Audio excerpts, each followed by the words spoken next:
And speaking of the time that we're living in, I want to just give some encouragement.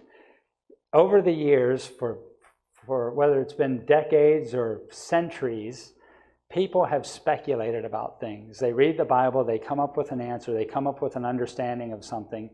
And remember that prophecies many times are better understood from looking back.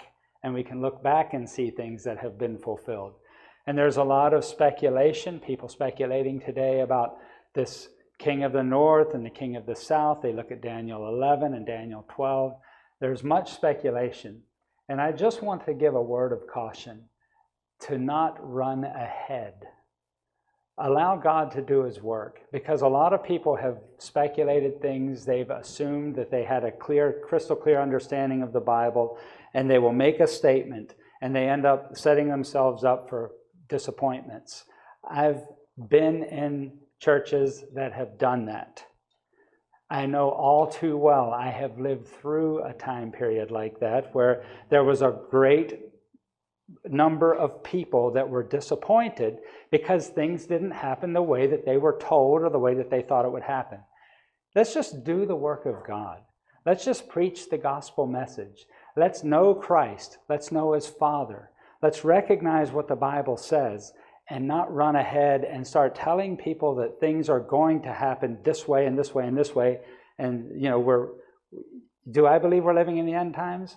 I do. I think all Christians, we should all feel that way. And we should be prepared, and we should have that sense of urgency to preach the gospel. Let people know who the Son of God is so that they can have salvation.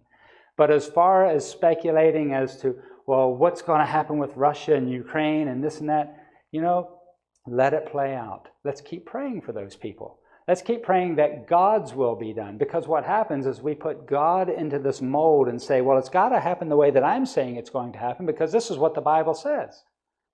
Well, we might not completely understand what the Bible says at this time and about those things.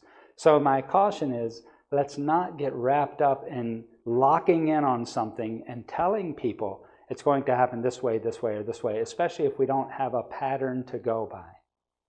There are things in the Bible that we have a pattern to go by.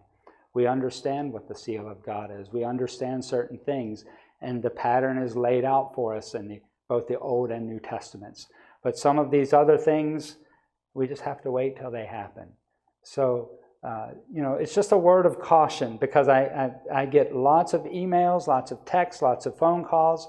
Who's the king of the north? Who's the king of the south? We'll know when the timing is right. If you think you know, that's quite all right. But we've got to be careful about preaching that this is the way it is, and that's it. Because I've known a lot of men that have known a lot more than I will probably ever know about the Bible that have been mistaken about these things. So let's let it play out. Keep preaching the gospel. I just wanted to throw that out there for you. There's nothing more important than we can do than to be preaching the gospel of Jesus Christ and Christ in you, and the fact that he can help us to overcome sin. That's where I need to be. I need to be to where he's in me and I can overcome. I don't have to worry about all of these other things.